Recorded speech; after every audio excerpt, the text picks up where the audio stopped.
पूर्वी यूक्रेन के उड़े चीथड़े, 5000 हमलों से कोहराम।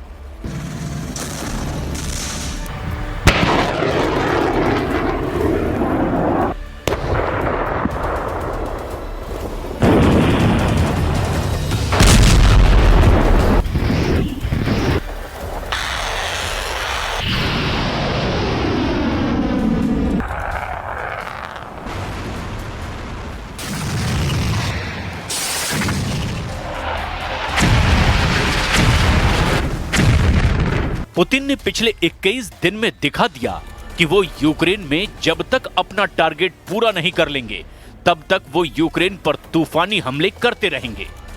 इस वक्त रूसी सेना पूर्वी और उत्तर पूर्वी यूक्रेन में भीषण हमले कर रही है। हैरानी की बात तो ये है कि रूस ने सिर्फ 24 घंटे के अंदर ही यूक्रेन पर 500 से ज्यादा हवाई हमले किए हैं, जिसने पूर्वी यूक्रेन के चीथड़े उड़ाकर रख दिए हैं। जबकि दूसरे मोर्चे पर रूस की परमाणु तैयारियों ने अमेरिका, नेटो और यूरोप को मजबूर कर दिया है, या तो रूस से सीधी जंग करो वरना यूक्रेन पर रूस की हर शर्त को मानो। आप पुतिन की पावर का इसी से अंदाजा लगा सकते हैं कि जो ट्रंप कभी पुतिन और रूस को कागजी शेर कहकर चुनौती दे रहे थे, वो ट्रंप अब पुतिन की परमाणु फोर्स की पावर देखकर दोबारा पुतिन से बातचीत की गुहार लगा रहे हैं। हैरानी की बात तो यह है कि जो बात ट्रंप को 10 महीने में समझ नहीं आई, उस बात को पुतिन ने ट्रंप को 21 अक्टूबर से 29 अक्टूबर 2025 के बीच ही समझा दिया। पुतिन की परमाणु ऊर्जा से चलने वाली क्रूज मिसाइल बुरेवेस्निक और परमाणु हमला करने में सक्षम पोसाइडन टॉर्पीडो, या यूं कहें कि समुद्री ड्रोन ने ट्रंप समेत नेटो के सभी 32 देशों को दिखा दिया कि अगर जरा भी रूस की घेराबंदी की कोशिश हुई तो रूस परमाणु धमाके करने में जरा भी वक्त नहीं लगाएगा। लेकिन वो कैसे होगा? हम शुरुआत करते हैं पूर्वी यूक्रेन पर रूस के उन हवाई हमलों से जिसने राष्ट्रपति ज़ेलेंस्की की चीखें निकाल कर रख दी है।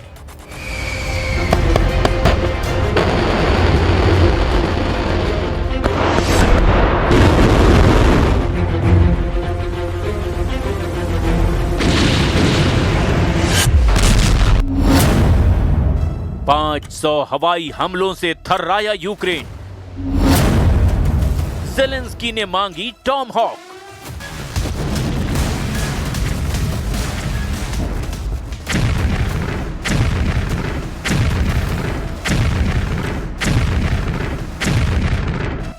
पूर्वी यूक्रेन में इस वक्त यूक्रेनी सेना के चीथड़े उड़ाए जा रहे हैं।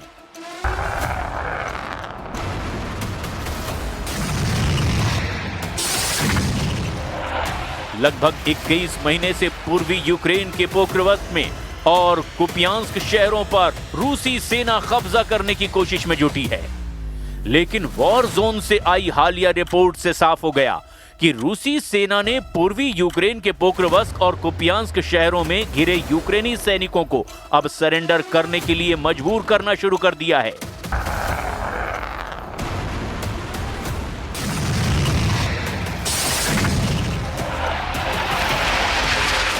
अभी तक जो आंकड़े सामने आए हैं उसके मुताबिक रूसी सेना ने लगभग 11,000 यूक्रेनी सैनिकों को पोक्रोवस्क और कुपियांस्क के चारों तरफ से घेर लिया है। वॉर जोन से कुछ रूसी रिपोर्ट्स ने दावा किया कि 300 की संख्या में रूसी सैनिकों ने पोक्रोवस्क और कुपियांस्क में हमले शुरू किए हैं, जिसकी वजह से यूक्रेनी सैनिक के दर्जनों मोर्चे कमजोर हो चुके हैं। हालांकि यूक्रेनी सेना ने रूसी घेरा तोड़ने के लिए एक स्पेशल लड़ाकू हेलीकॉप्टर से यूक्रेनी सेना के 11 स्पेशल कमांडो को भेजा था, लेकिन आखिरी वक्त में रूस की खुफिया इनपुट के आधार पर यूक्रेन के 11 स्पेशल कमांडो को रूसी सेना ने ड्रोन हमले में मार डाला। इस रूसी हमले में लड़ाकू हेलीकॉप्टर में सवार सभी स्पेशल कमांडो और यूक्रेन का लड़ाकू हेलीकॉप्टर तबाह हो गया। वॉर एक्सपर्ट्स का दावा है कि रूस इस वक्त पोक्रोवस्क में यूक्रेनी सेना को धीमी मौत मार रहा है। खबर तो यह भी है कि रूसी सेना ने सर्दियों को ही यूक्रेन के खिलाफ हथियार बनाना शुरू कर दिया है। घने कोहरे की आड़ में रूसी सेना दनादन यूक्रेनी सेना पर हमले कर रही है। हम आपको ये भी बता दें कि पिछले 24 घंटे में रूसी सेना ने पोक्रोवस्क और कुपियांस्क पर और दबाव बनाने के लिए पूरे यूक्रेन पर जबरदस्त हवाई हमले किए हैं।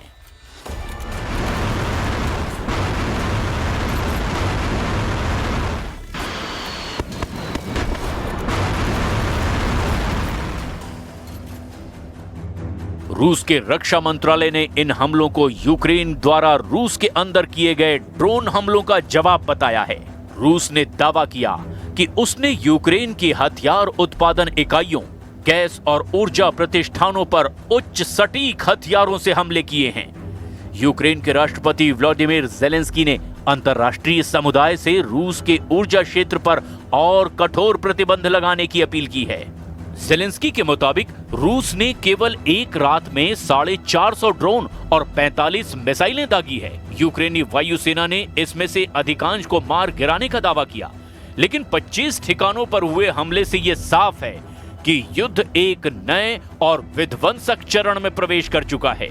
हालांकि यूक्रेनी वायुसेना ने दावा किया कि रूस ने 450 से ज्यादा विस्फोटक बम वर्षक ड्रोन और 45 मिसाइलें दागी थी, जिनमें 9 मिसाइलें और 406 ड्रोन मार गिराए गए। यूक्रेनी ऊर्जा मंत्रालय ने माना कि रूसी हवाई हमलों की वजह से निप्रोपेट्रोव्स्क, चेर्निव, जापोरेजिया, ओडेसा और किरोवोह्राद क्षेत्रों में बिजली कटौती हुई है, लेकिन बहाली का काम जारी है। इन हमलों में 12 से ज्यादा यूक्रेनी मारे जा चुके हैं, जबकि यूक्रेनी सैनिकों की संख्या इससे अलग है। हम आपको ये भी बता दें कि रूस के राष्ट्रपति व्लादिमीर पुतिन की नजर पोक्रोवस्क पर काफी वक्त से लगी हुई थी। पिछले 21 महीने से पुतिन ने पोक्रोवस्क पर सैकड़ों हमले किए हैं, जिसकी वजह से 60,000 की आबादी वाले पोक्रोवस्क शहर में अब सिर्फ 1,500 यूक्रेनी बचे हैं, जिनमें आम नागरिकों की संख्या बेहद सीमित है। पोक्रोवस्क में 90% इमारतें खंडहर बन चुकी हैं, सड़कें गड्ढों में तब्दील हो गई हैं, विश्वविद्यालय तक बमबारी से तबाह हो चुके हैं। लेकिन रूस ने इस छोटे से शहर पर कब्जे के लिए करीब 1 लाख सैनिक तैनात कर दिए हैं। सवाल ऐसे में यह है कि आखिर इस वीरान शहर में ऐसा क्या है कि पुतिन इसे हर हाल में लेना चाहते हैं। न्यूज एजेंसी रॉयटर्स के मुताबिक पोक्रोवस्क पूर्वी यूक्रेन के डोनेस्क क्षेत्र में एक अहम सड़क और रेल जंक्शन है। यही इलाका रूस के लिए रणनीतिक रूप से बेहद अहम है। रूस की नजर पूरे डॉनबॉस क्षेत्र यानी कि डोनेस्क और लुहांस्क का जो इलाका है, उस पोक्रोवस्क को गेटवे टू डोनेस्क माना जाता है। अगर रूस इस शहर पर कब्जा कर लेता है तो वो आगे क्रीमाटोर्स्क और स्लोवियांस्क जैसे यूक्रेन के बड़े शहरों की ओर बढ़ सकता है। अगर रूस इसे जीत लेता है तो ये फरवरी 2024 में Авдіївка के बाद सबसे बड़ा सैन्य फायदा होगा। Балістики, щонайменше 25 балістичних ракет було. Також були аеробалістичні та крилаті ракети. Ще більш ніж 450 безпілотників різних типів. Дуже наглий. Багато в чому удар демонстративний. Тиску на Росію замало, і будь-які послаблення в уже існуючих форматах тиску тільки мотивують Путіна затягувати цю війну, завдавати більшої шкоди нашій країні, нашим людям. Слабкість реагування на російську наглість, саме наглість. यूक्रेन की डबल हार, रूस ने उड़ा दिए लेपर्ड टैंक। हाल के दिनों में यूक्रेन पर दोहरी मार पड़ रही है। एक तरफ रूसी सैनिक हर दिन सैकड़ों यूक्रेनी सैनिकों को मार रहे हैं, तो वहीं दूसरी तरफ यूक्रेन को मिले नेटो और यूरोप के हथियार भी तबाह होने लगे हैं। रूस यूक्रेन युद्ध में राष्ट्रपति ज़ेलेंस्की के लिए गेम चेंजर माने जा रहे जर्मनी के खतरनाक लेपर्ड टैंक के रूसी सेना ने टुकड़े टुकड़े कर दिए हैं। रूसी ड्रोन हमले से ध्वस्त हुआ लेपर्ड टैंक डॉनबॉस के कीचड़ भरी जमीन पर पड़ा हुआ है।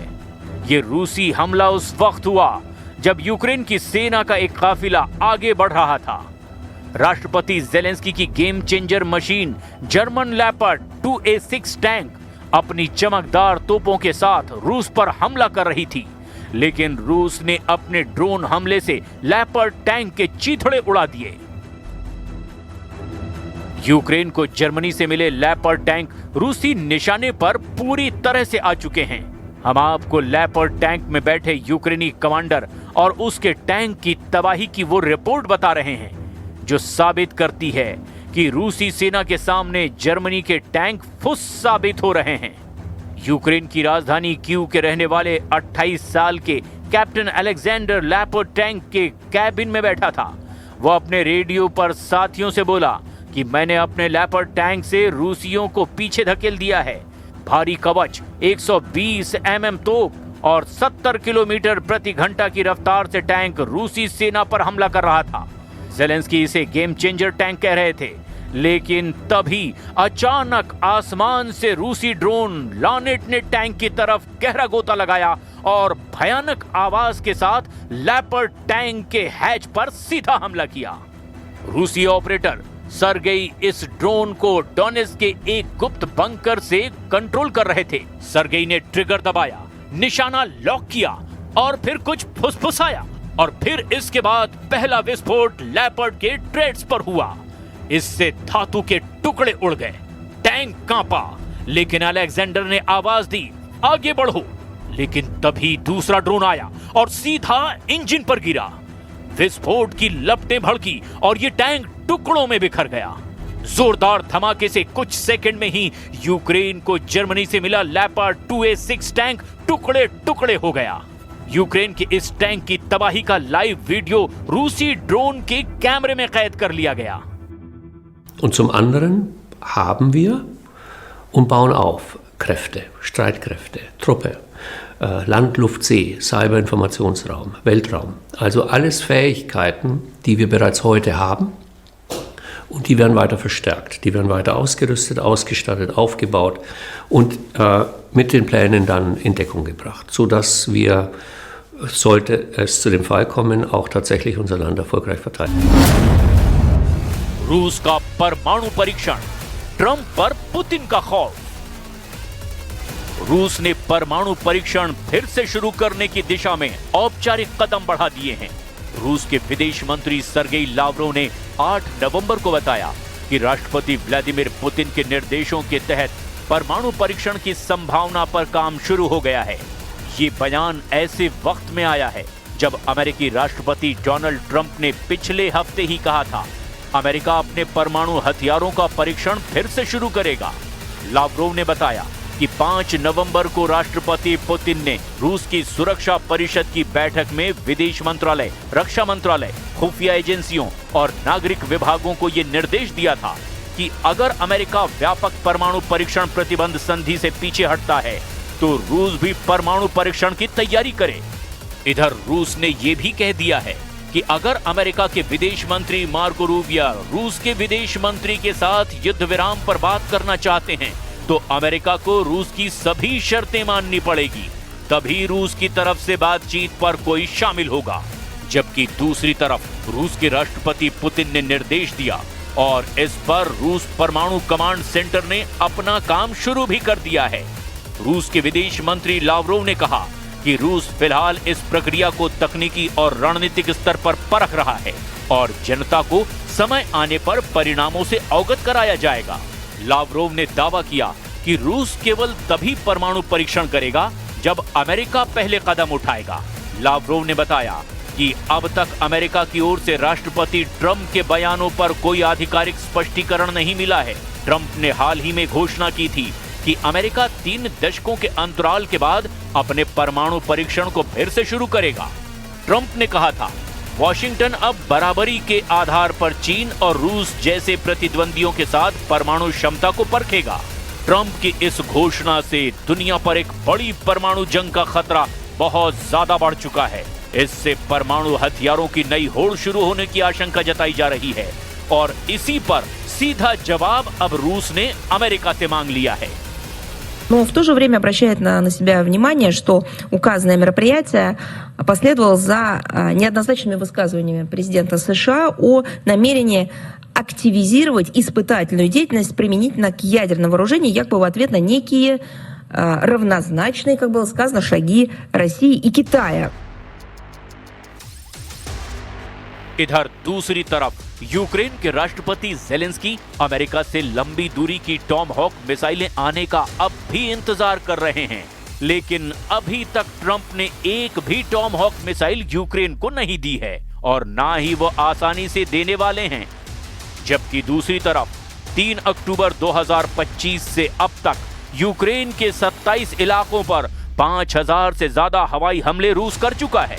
रूस के इन हमलों में क्रूज और बैलिस्टिक मिसाइलों का जमकर इस्तेमाल हुआ है।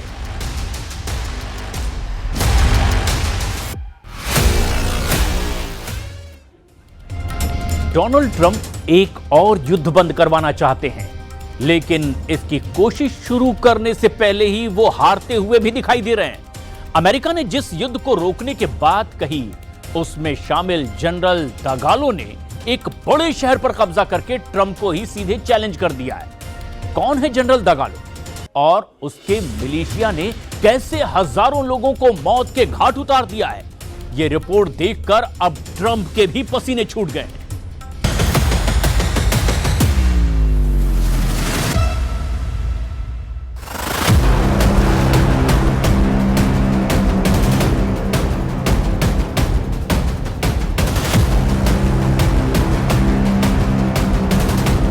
इस युद्ध में 1.5 लाख से ज्यादा लोग मारे जा चुके हैं।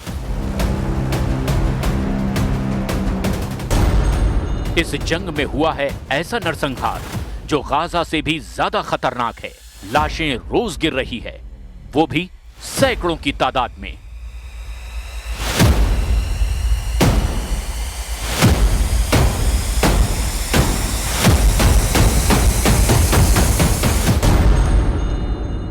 इस युद्ध में जनरल दगालो दे रहा है डोनाल्ड ट्रंप को खुला चैलेंज, दम हो तो इस जंग को खत्म करके दिखाओ।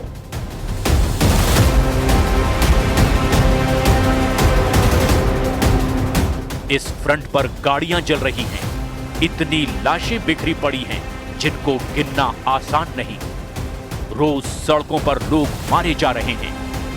यह है सूडान, दुनिया का सबसे नया फ्रंट, और यहां हुए नरसंहार ने दुनिया की बंद पड़ी आंखें बहुत देर से खोली हैं। अफ्रीका के तीसरे सबसे बड़े देश सूडान में अचानक क्या हुआ कि दुनिया को अब समझ में आया है कि एक युद्ध यहां भी चल रहा है, एक नरसंहार यहां भी किया जा रहा है। क्योंकि जब यूक्रेन में रूस का वो युद्ध जारी है जिसमें ज़ेलेंस्की रोजाना जमीन खोते जा रहे हैं, जब गाजा में हमास और इजराइल का युद्ध विराम सुई की नोक पर टिका हुआ है, लेबनान, सीरिया जैसे फ्रंट के साथ यमन पर किसी भी वक्त इजराइल के बंकर बस्टर बम गिरने लगते हैं। इजराइल ईरान का मोर्चा तो लगातार एक्टिव है, बस बमबारी और मिसाइल लॉन्च होने की देर है। इतने सारे फ्रंट जिन्हें लेकर के डोनाल्ड ट्रंप का खौफ रिकॉर्ड तोड़ रहा है। ऐसे वक्त में दुनिया का सबसे बड़ा मानवीय संकट सूडान में छाया हुआ है। अफ्रीकी देश सूडान में आखिर क्या हुआ, इसे बहुत गौर से समझिएगा, क्योंकि इसका रिश्ता दुनिया के कई मोर्चों से है, कई देशों से है, कई ऐसी ताकतों से है जो दुनिया को अपने युद्ध से भस्म कर सकते हैं। लंबे वक्त से अस्थिरता की जमीन बन चुके सूडान में दो कमांडर एक दूसरे के खून के प्यासे हैं।